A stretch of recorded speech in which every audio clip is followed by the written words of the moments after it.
What is up, ACL Nation? Welcome into episode number 11. I can't do it. We're out of fingers. I got it. I got you. There you go. That works. Episode number 11 of Baggin and Braggin. We got a fun episode today. As you can see, I'm on the road. I'm hanging out at the Cobb household, so no highlights as I don't have time to edit them. But we in one day. Yeah, not enough turnaround time here. But we do have a double interview instead, so we're going to give you a double dose of what Mish and I have to ask Gavin, Cano, and Alan Rawls as we recap Open number 8 in Winter Haven, Florida. Mish, how's your weekend so far? Weekend was great. Yeah, I was like, I didn't know it was still going, but I'm excited about it. No, we went up to the snow. We were up in the mountains. It was super fun. I love the snow. I know that I don't live in like Michigan or something where people probably hate it because we just get like a dusting. Not here where I live, but just like 30 minutes up the road. But we got a couple good snowstorms, and I was like, we got to test out the Bronco. We got to go, explore, and we did sledding and had a fire, and it was just awesome. I'm curious to see what kind of snowstorm you think of. Like for us in the Midwest, there's various snowstorms. We have sideways blizzards where the ice is hitting the side of the face, but I want to see what a California snowstorm looks like. Just a little sprinkling of salt. Well, no, I mean, like in Paradise is like 1,700 elevation, so it's not too intense there. But just up the road about an hour, I mean, they've been without power for like 5 days. So it's been pretty rough up there for them. Oh man. But yeah, closer down to where we are, it's more just pretty than it is like a nuisance, which is why I like it. Yeah, I've been seeing some people on Facebook post pictures of, I was just in 80-degree weather down in Florida and come back to snow. Thanks a lot, Mother Nature. And yeah, that's quite the shock. Yeah, it was 70-ish, 80 here, something like that. So is it? Wow. Yeah, I'm enjoying the warm weather. I think we got another week of 80-degree weather down here in West Wego, so that should be fun. Got a bunch of issues trying to get some stuff down here, but we got time, and I think we might be able to squeeze in a day of golfing too. So I don't know. I don't golf. I hate not golf. I like golf. I hate the heat when it should be winter. That like makes me mad because I like seasons. Well, you got to move to the Midwest because we got plenty of them. Sometimes it happens 30 times a year where you have winter on Monday and then summer on Friday. But the Midwest is where I've been pretty much my entire life, and I can't wait to get away. I want to do like San Diego weather, where it's 70 and it feels cold. About 2 seasons, windy, Yeah. But that's snow. Definitely... I'm glad I'm running away from the snow this year. The ACLs put the travel schedule together where when it gets cold back home, we run away. We go somewhere else. Yeah, that makes sense. I don't know. I grew up in LA, so I lived the first 20 years of my life with 2 seasons, and so I just really appreciate a fall and a winter. It's nice. I like it. But we are, as Wally said, going to have a couple interviews. We're also going to have a Mindset with Mish segment at the very end here. But before we get into all of that, we're going to take a quick break, and we'll be back right after this.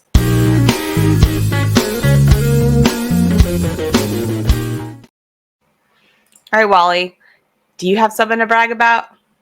I do got some things to brag about, Mish. Okay, let's hear it. I want to start off with bragging about the Cornhole family. The Cornhole community is amazing.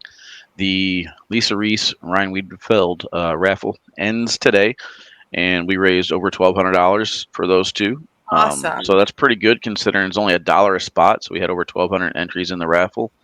And one raffle entrant in particular is Shauna Foreman. Like, you just went through your own thing, Shauna. And then here she is turning right back around and giving to another cause. So that just goes to show you the Cornhole family is unmatched whenever it comes to generosity. And I'm very, very thankful bragging on the Cornhole family. I can piggyback off of that because we did a cancer foundation or a cancer tournament for someone locally who's struggling. And we did that on Sunday. And we raised over $2,000. A bunch of people came out, even people that had no idea who she was. They still came out, paid the larger fee to play, knowing that, it's a larger fee because it's not for us, right? It's for somebody else.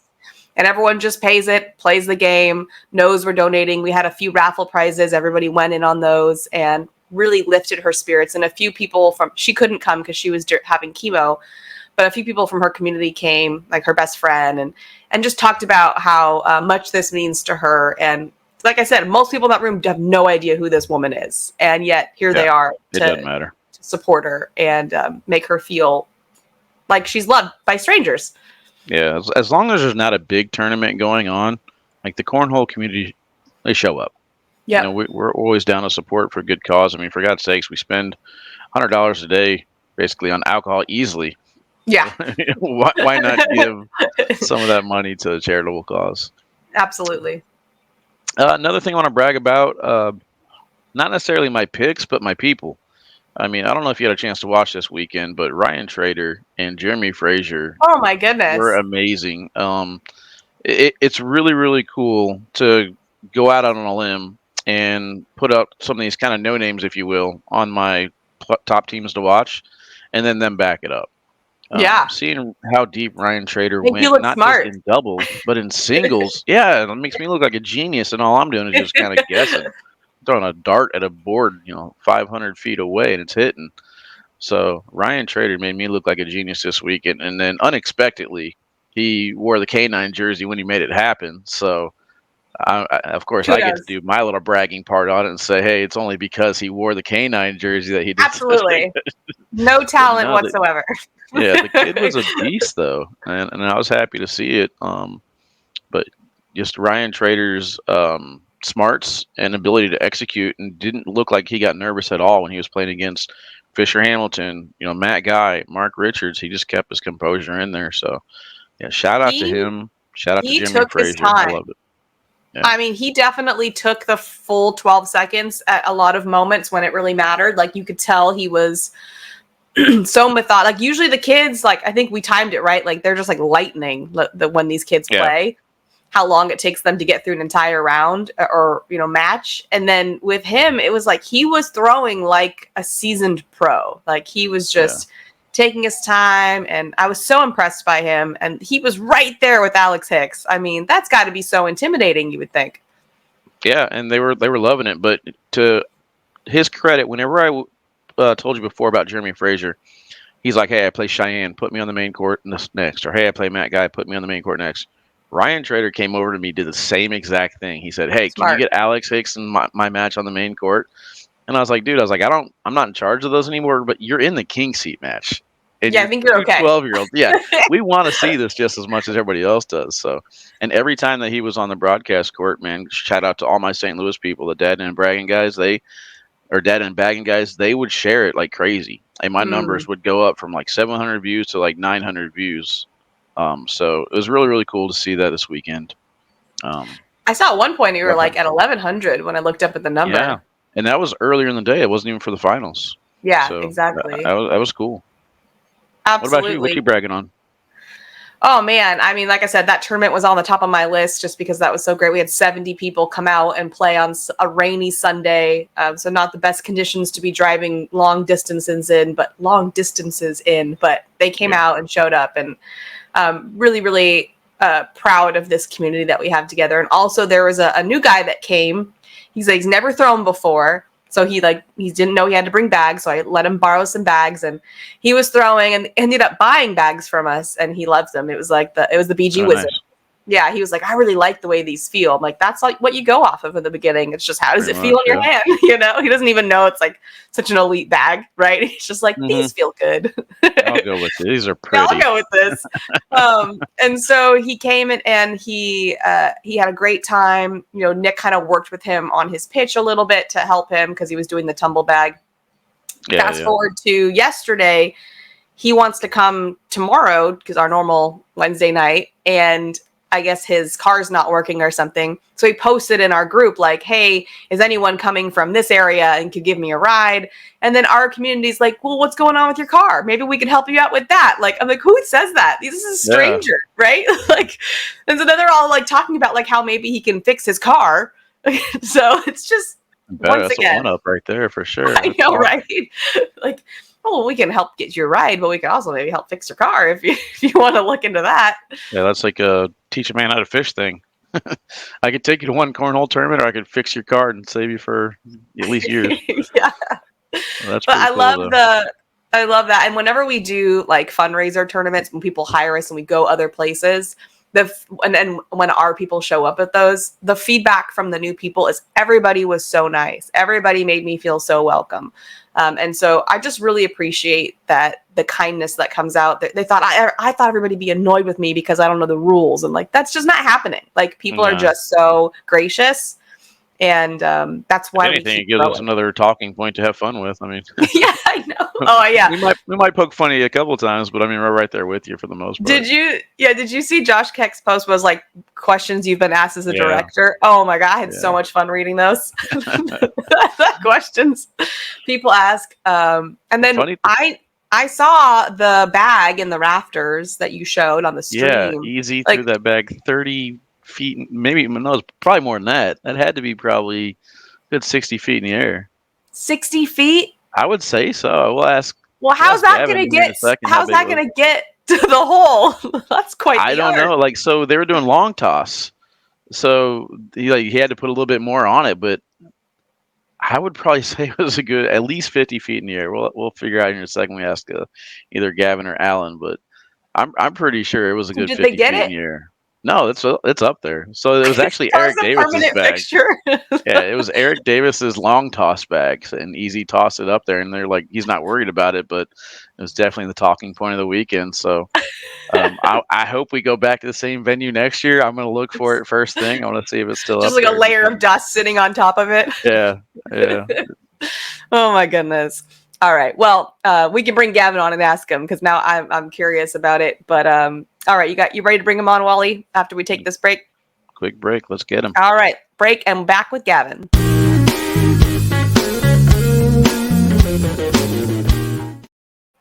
All right, so it is time for our first interview. We're going to bring on Gavin Cano here with us today. He had a great weekend this past weekend and this season as a rookie. So welcome, Gavin, to the show. What's up? What's up? What up, brother? Are you? First question. How tall was it? Was it 50 feet? Yeah, how tall was it? I think it was 70 feet, actually. It's even worse, man. But Easy, like, I think I had Kat on the microphone with me whenever it happened, and Andrea walks right behind us, and you know Andrea's expression. She's just sitting there shaking her head, disappointed and Easy. And then Kat's on the microphone, like, I got nothing to say. But why was he throwing Eric's bag?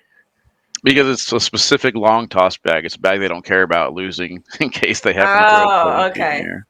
Got it. Gavin, you didn't participate in none of that long toss stuff, did you? Nah, I was still in the tournament. I couldn't. But I don't think I would anyways. Yeah. That's crazy. That could mess you up.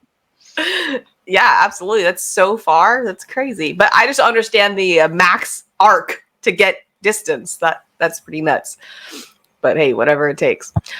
All right, Gavin. So as a rookie this season, actually, my first question is, how did it feel coming into this season, looking at this field as a rookie? Was that intimidating? Did you feel confident? Like, what were your feelings coming in? I wouldn't necessarily say like confident, but I felt like I have a good chance because like I know most of the pros, and it would just, I don't know. I know most of the pros, and it would just be like smooth for me because I have a lot of people that I can go to, like especially from Texas, like AJ, Eddie, all them people I could just talk to and see how it is. And I think coming in, like, especially when this open, it gives me like a really confident boost for this season. Yeah.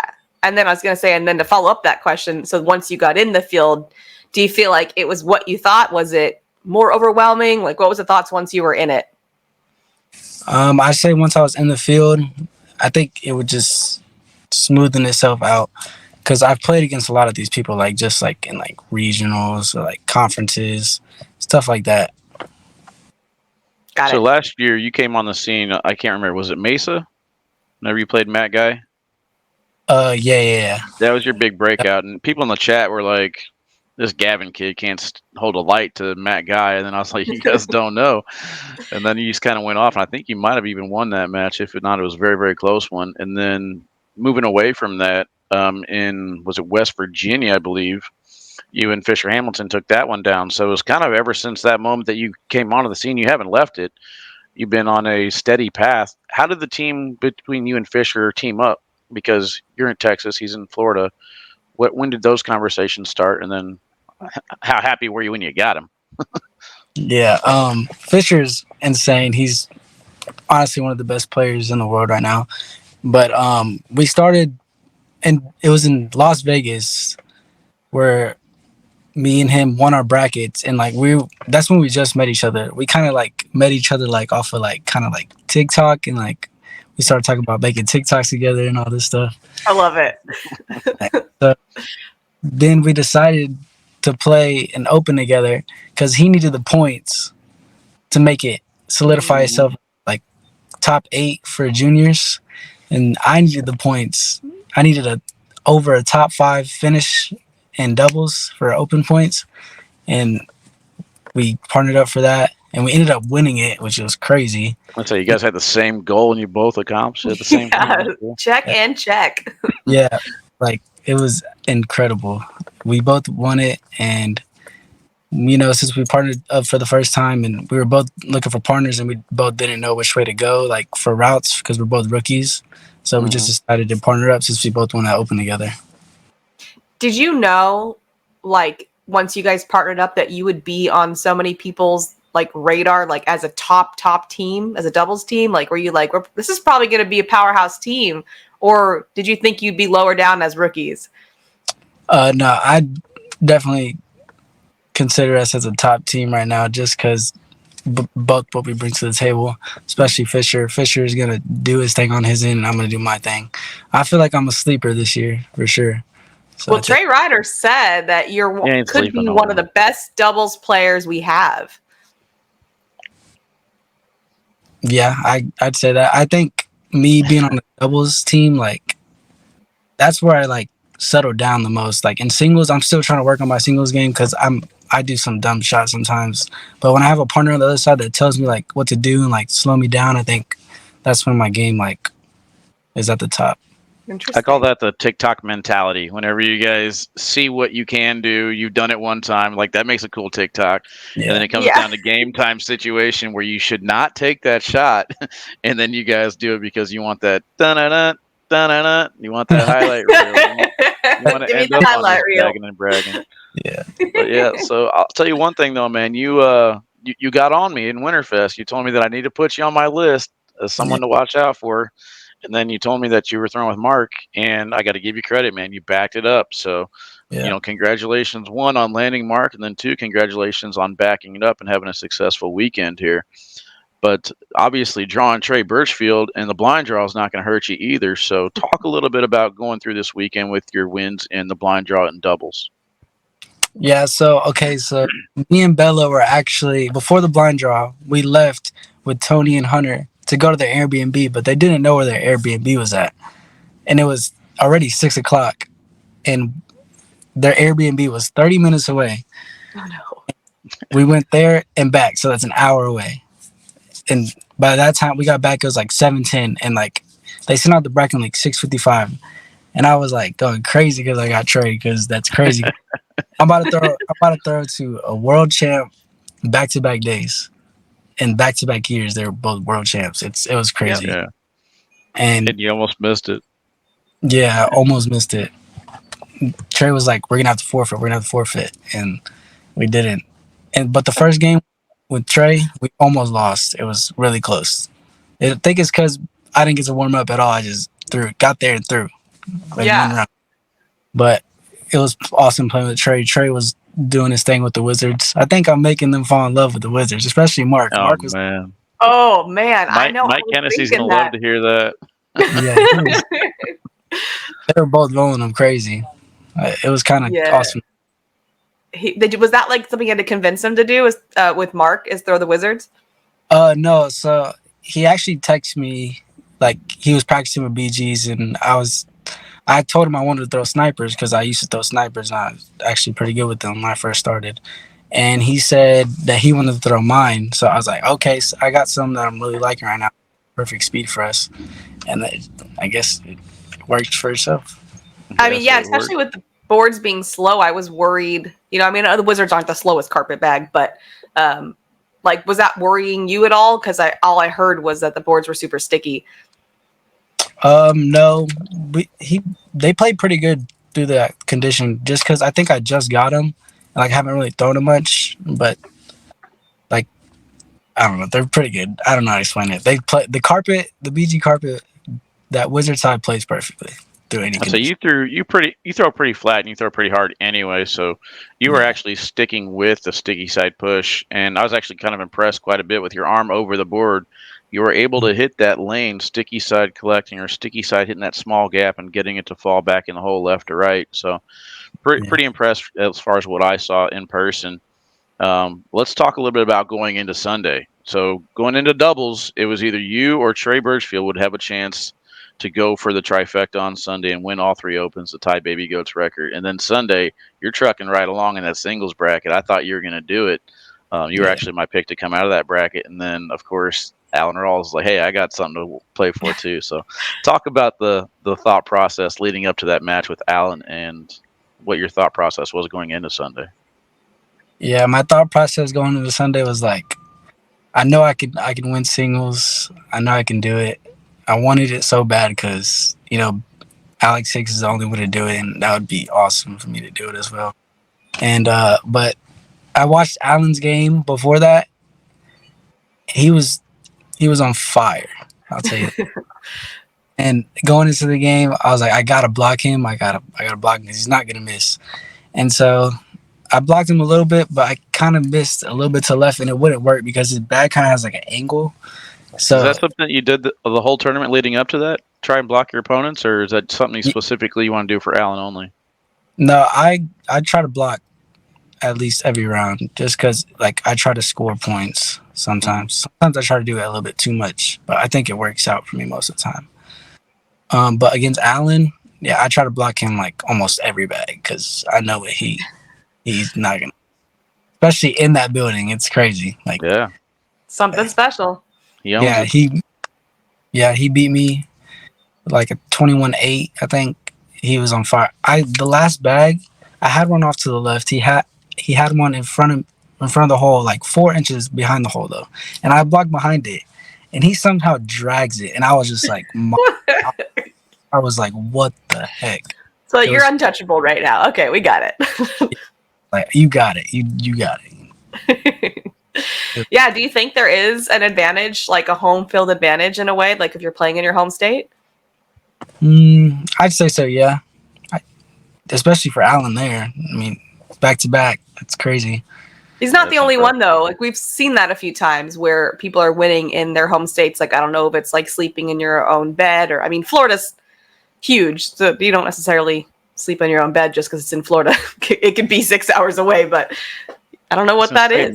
Not sure if that helps Gavin though, because there's like 30 people from Texas. So yeah, they all have home field advantage. So yeah, we'll say Florida. Florida's stacked, right? And Texas is also really big. Like, are you close to Corpus Christi at all? Yeah, I'm like 4 hours away. No, yeah, but you're still not sleeping in your own bed, so you're still still in travel mode. Yeah, it's not in your backyard. Airbnb and stuff. Yeah. Are you excited for your first national though? I mean, how do you feel about that? Oh yeah, I'm very excited for it. I know I put in a lot of work, like right now I'm fixing to go practice. Like I'm ready for it. I'm going to be ready for it. What is your practice routine? I usually just throw and then I kind of work on my push, like you said, like the sticky side. And then I usually put like a block down to see how I can maneuver around the blocks and stuff. Yeah, I usually just like try to go for the hole, and then I throw with Bella every day, so we play against each other all the time. So, are you a 4-bag or an 8-bag kind of guy when you practice? 4-bagger. I don't throw 2 sets. It'll stack up the much. Yeah, that makes sense. When you're playing with Bella, what's the winning percentage between the two of you? She's not going to like me for this, but I'd probably say like 80-20 to me. Oh, no, Bella. I have to say, though, playing against your significant other is difficult. Like, my husband is in my head before I even walk up to the board. Yeah. So, stay single, folks. Stay single. Keep your game up. Yeah. Because I feel like I play better against people his same level as long as it's not him. Yeah, for sure. She always tries to, like, mess me up and stuff by like clapping and doing all that stuff. That helps me too. That helps you? Yeah, it like helps me get ready for stuff like that. Cause like I used to play TCL and like there's a bunch of rowdy people in there. So Mm. Well, Yes, if you Gavin, ever so do a you got to celebrity super hole, that's what it's like. Gavin, you got to tell the Texas people, man, that I got nothing but love for Texas, dude. They come in my chat nonstop. They're complaining if they don't get to see Justin Burton Jr., Sammy Soto, Logan, you, or something. And I always have fun with it. I always pick back at him. I think some of them don't know that I'm joking around with them. Like I don't control who comes to the main broadcast court anymore. So whenever I'm like, oh, we're not getting that Texas guy on there. Come on, he's from Texas. Nobody wants to see that. Nobody wants that. That's just like adding fuel to the fire. The Texas chat. You got to let them know, Gavin. I love Texas. Tell them. yeah, I think he loves Texas. I'm not sure. He did not even back you up. Well, I'm actually I thinking about think going down there early for Corpus Christi and maybe checking out some places. I've been talking with Oh, AJ Sims and Eddie Gurnesleeve about maybe moving down to Texas. So I guess I'll have to move there to force the issue that I appreciate Texas. We'll You'll see how much I love you. Here I Yeah, am. we'll see how much I love you. What about your mental game, Gavin? Do you do anything to prepare yourself mentally? mentally, no, not really. I just go there and play. I just kind of used to just going to tournaments every weekend and just throwing bags. I But don't like, really. what about like when you're getting like, because we all have emotions that come up during our game, right? Whether you get like mad because you missed a bag or frustrated with yourself or with your partner, anything like that. So do you feel like you're able to easily navigate through the emotions and let them go? Do you feel like they linger? Like, what do you do when you have those kind of emotional reactions in the middle of the game? For me, that's one thing I'm working on. Like, I get pretty mad like when I like miss bags that I shouldn't. Like easy bags, like a push where I have bumpers. Like I shouldn't miss those type of bags. Those are the type of shots that I work on all the time. But I think it kind of lingers with me throughout the game, and that's something I'm still trying to work on for sure. And this is What's all you the do. like? You don't have another job, right? No, sir. That's So, all I so do. it sounds, Mish, like he's taking the mind part out of it now. It's just body repetitions. Because this is Yeah, all well, he's I used mean, to. the body repetitions are great if you can turn off your mind, just let your body do your thing. But you're human, so that's kind of impossible.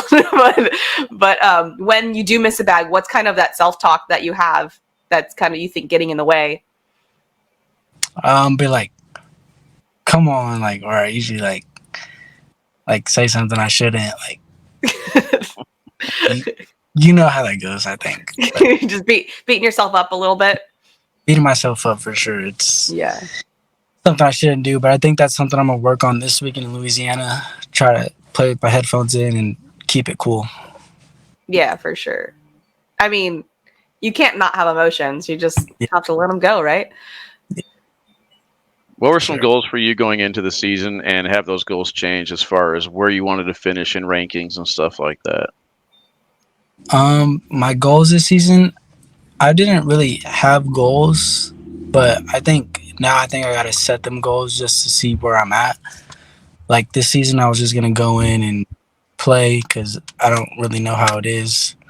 But hearing from people like around Texas, like it's a grind. Like especially like from what Bella tells me, she says you're gonna be playing at nationals all day, every day. Because once you're in the bracket for the nationals, you lose, but you're not out. You have to play stacks and stuff. So Mm-hmm. That's my, just easiest. Don't lose. yeah, Super Stay in the bracket. simple. Yeah. Molly's got the solution for There you everybody. You're welcome. Just don't lose. Oh man. Well, Gavin, it has been an awesome start to your season. Look forward to seeing how it continues for you and seeing you at the top of those lists. Thank you so much for joining us. yes, ma'am. Thank you for having me. Thank you, Wally. Later, Bubba. I appreciate it, man. All See right, ya. we'll take a quick break here. We'll be right back with Alan Rawls after this. Thank you.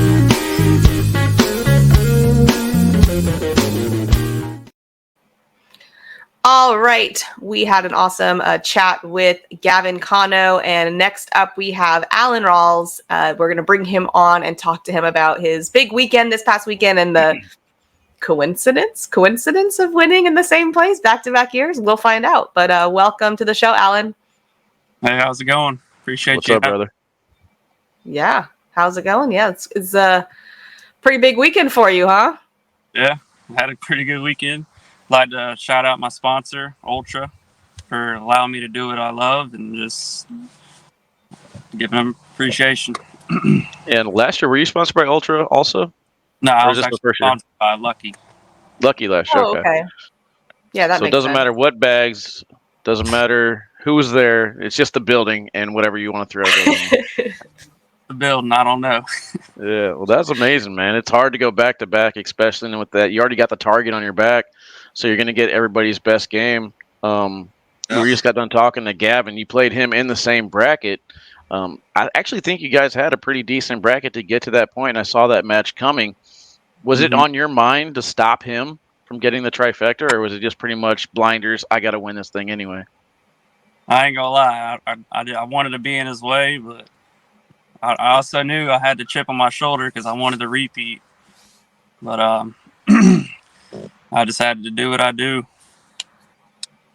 I mean, do you think it's a coincidence, or do you think there's like home field advantage? Like, what did your mind? Did you go in with a different mindset? I'm just curious what led to that success. I know it helps to play in your home crowd because you got people pulling for you. But I also had a lot on my mind this week because I've been at the hospital with my grandpa, so I wanted to dedicate this win to him, and I was able to go out and do that. So that was the biggest thing for me, just being able to. It meant a lot to double dip and winning back to back, but Yeah. Yeah, Anytime you get that extra little bit of motivation, it definitely does help. And even if it's on a spiritual level, sometimes doesn't matter if he gives you a couple extra points or not. You'll take them where you can get them. Yes, sir. Yeah, that we kind of saw that with Adam Hisner, right? When he had lost his friend and went out and won his next big tournament. I can't remember if it was an open or a national, but having that extra grind, to motivate you. So sending prayers out to your grandpa. I hope everything turns out okay. Appreciate that. But yeah, sometimes that's the extra edge. We talk about the cornhole gods, right? Yeah, I definitely had some bags go my way. I should have lost my first one to Ben Brown in the final 8, but I got lucky, and from there I don't know. Yeah, there was no luck after that point. You were lights out. Everyone around the building was murmuring the same thing. When Alan gets like this, he's unstoppable. And this is the second year in a row we've seen it. I wish I could all the time, but well, now we expect big things out of you. Now you backed it up, so it's not a fluke anymore. It wasn't one of these things where it's like, who was that guy? You're on the map, and now you got to stay there. That's the goal, is to transfer it to a national, because I've had good opens, but I think my best national has been like a 7th place. So why do you think that is? I don't know. It's just it's a different feel, I guess. But I'm looking to do big things this year. So especially when you get your brother's Alex and he's always getting first or second, so you have to, because you could play, be just as good as him. But I was just gonna ask you. I was like, does this make you officially Alan Rawls and not Alex's brother anymore? I mean, I'm always better than him. Now you have to say though, this past open, I think Anthony said there was how many in the top 10? Was it like 7 or I can't remember the number. My point being, it was pretty similar to what you're going to face in a national. There's a lot of big names this weekend. It is. It's just a matter of translating it to a national and just, I don't know, getting through that hump is the next stage, I guess. Do you feel like your mindset changes going into a national? Like, are you conscious of any differences going in? I mean, it shouldn't be, but I guess there is, because it's just, I don't know. Last year was my rookie season, so going into year 2, I think I got a lot more confidence, and I'm confident in my throw right now. So I think I'll be good this season, especially with Chris Kingsbury. We're gonna be making some runs. Yeah, I'm very, very high on you guys this year. I got you guys on my teams. I'm looking forward to seeing what you guys do this entire season. But we do got to address the elephant in the room with the 12-second clock, man. Mish is not a fan of how long you and Chris take. So are you guys adjusting since that Myrtle Beach? Are you guys talking about it, or do you guys just continue to play your game? What's going on there? We know it's definitely, everyone's going to be watching for that. So we know we got to pick up our pace a little bit. But I feel like I never went over 12 this weekend, so I try to be conscious of that. But Yeah, I don't. Sometimes it's just you're in the moment. You're not even thinking about it. Not that's just what it is. It's not trying to mess anyone up or anything like that. But Yeah, you guys are routine throwers. You have your flips that you normally do, and he has his routine that he does before he throws a bag as well.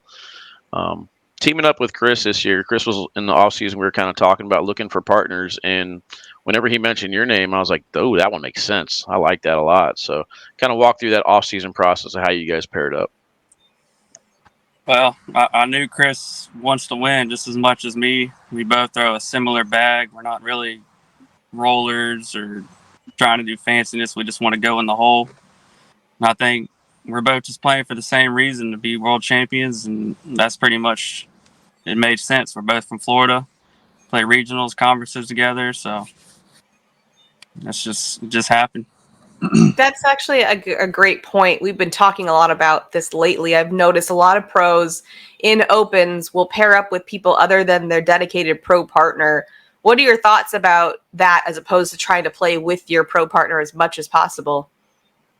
I mean, I get it. Sometimes it's fun to switch it up and play with other good players and different routines. But I think anytime you could play with your actual partner and just build as much chemistry together, I think that's always going to help.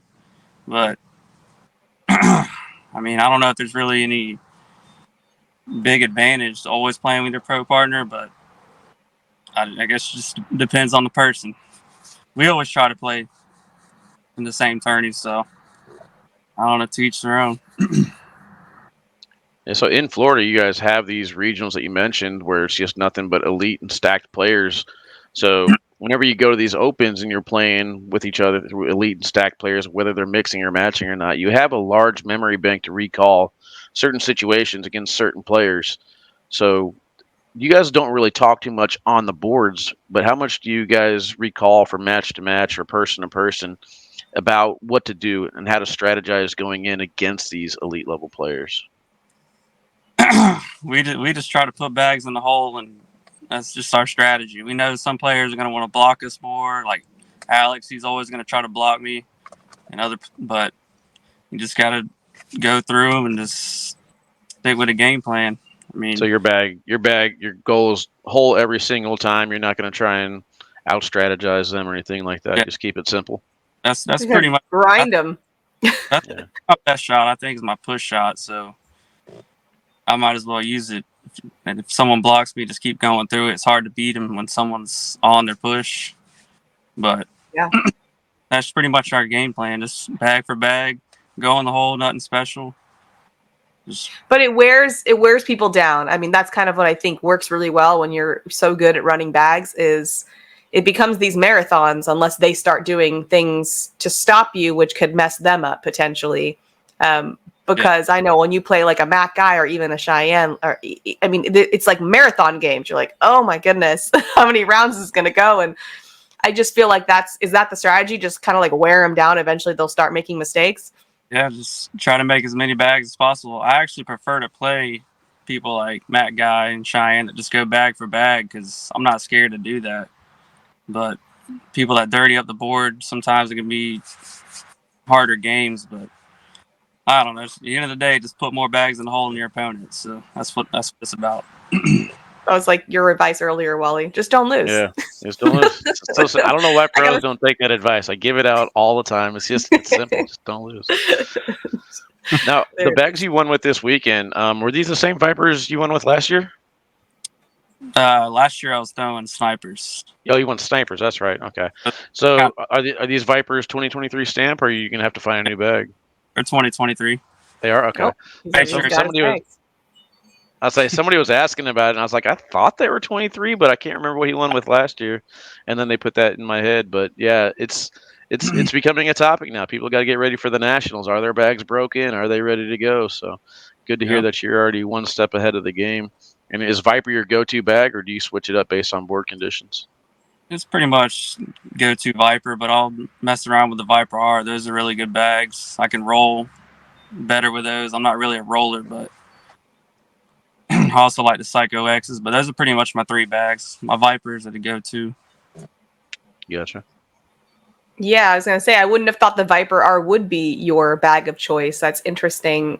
when you teamed up with Ultra, how did that happen? Was that a bag that you already enjoyed throwing, or did they reach out to you and you said, let's do it? Or kind of how did that happen?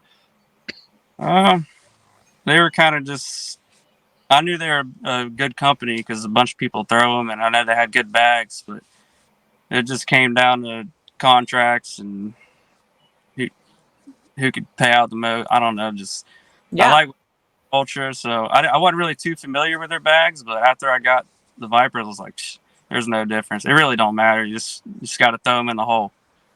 And then the Ultra's got a really nice team behind it too. There's a lot of Ultra sponsor players. Do you like being part of a bigger team like that? Oh yeah, it really don't matter to me. I mean, most of the Ultra players are West Coast people, so I haven't really got to meet too many of them, but we have a few in Florida.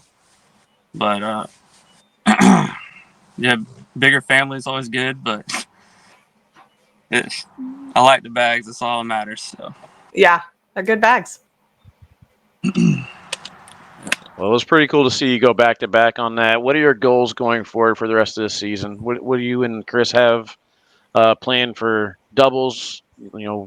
Overall national championship, world championship, or just get an open win and go from there? What do you guys got planned? I think every pro's goal is to be a champion. So that's definitely on our mind. I definitely want to do way better at nationals because I know I can. It's just a matter of playing my potential.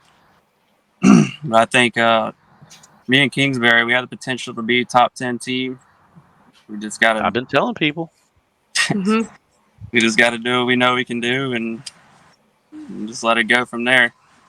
How do you guys interact as a team? Like if there's someone's off or missing bags, is this something that you just stay quiet? Do you talk to each other? How do you interact? We pretty much just tell each other, just play your game. That's just it. You just got to play your game, and if someone's off, you just got to capitalize on them and pick your partner up when he's down, vice versa. So we never get mad at each other. We just do what you want to do and just go from there. Yeah, that helps when you have like a similar style. I know like if one player is way more aggressive and that can get a little sticky. But it sounds like you guys kind of have the same thought process when it comes to shot selecting. Yeah. Well, good stuff. Real quick before we get rid of you, man. I know you're losing sleep over it because you've been worried now that I have a better partner lined up for Spencer McKenzie. You're not going to get me this year, man. Alan sent me to the losers bracket last year, so this year. Dang it, Alan! How dare you? I dare you! I dare you to step to the course against me. I need to broadcast all my games, Wally, because I always throw good. Well, if I happen to play against you in the finals at Spencer, I'll have to commentate and throw, I guess. I guess I'll. Yeah, we'll put a headset on you, Wally. I'm down. Talk as you throw. All right, Alan, thanks so much for joining us. We so appreciate your time, and congrats on all your success, and good luck going forward here. Thank you. Appreciate you coming. Right, yep, good job. Yeah, no problem.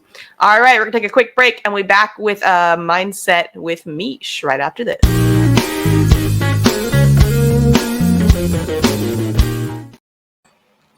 So, Wally, I don't know if you saw on Facebook, but I created this little graphic about the phases of a cornhole player, and I thought it'd be fun to talk about it today on the show. What do you think? I think so. Plus, we got 6 minutes to kill, so let's do it. Well, it's not really, yeah. Well, there is that. And there's no highlights. Because it's too much. So you get what you get. All right. So be informative. Yeah, actually, and how it came about was I was watching this training on the nervous system and the different ways we respond to stress. So, fight, flight, freeze, and some people might not be familiar with fawn. So there's fight, freeze, and fawn. And I started thinking about like what happens to a cornhole player when they lose or when they have a bad bag. And it is technically a stress response. I know that seems silly. It's a perceived threat. It's not an actual threat. But it is a threat to the nervous system because it's a highly emotional state. And so I want to talk about, these phases and why it's important to understand your response. Because for men, you're most often going to see fight, right? That's your natural response. Like, I'm going to go punch a wall. I'm going to scream. I'm going to yell. I'm going to be mean, whatever. That's a normal response to the anger. And with women, you're most often going to see fawn, which is like the people pleasing, like, I'm so sorry, my bad, I shouldn't have done that, I should be better. And I'm not saying that's always the case, but that's kind of the majority of the time. So that's how this all came about in my head. And then I was like, I'm going to create a course on how to navigate through all these phases. So here's the phases. Phase one. You're stuck. Well, when I say phases, I don't mean like they necessarily have to build on one another. Yeah. That's just different phases of when you're playing. Like phase one is what's happening before you come up to the boards, right? And that's when you're going to start to feel potentially some need for approval. Like, oh, I want people to think I'm good. I don't want people to think I suck. I want to get kudos after the game. And also some fear of rejection and embarrassment. Like, I don't want people to think, like, to see me suck, especially if you're known for being good. That one can be really strong. And then lack of confidence, right? Like, this person's better than me. I'm not really good at this game. I sometimes miss bags, whatever. So those are all the things that, and there's potentially more, but these are the big ones I see come up before walking up to the board. And then during, you have that obviously pressure to perform, which we talk about a lot. Like, how do we perform under pressure? Do we choke, or are we able to rise to the challenge? Disembodiment, that's another way of saying, not being in your body or being stuck in your head, which we hear about a lot. And then, of course, all the emotions, feelings, nervousness, anger, frustration, shame. And then the last one that is really important that I don't think is talked about enough is the need to control the outcome. We become really attached to the outcome. How could we not, right? We just talked to two pros. One of my biggest things is I always think about, for the longest time, I thought about telling people that I won a match, or like I jumped the gun and got to the end before I was enjoying the process.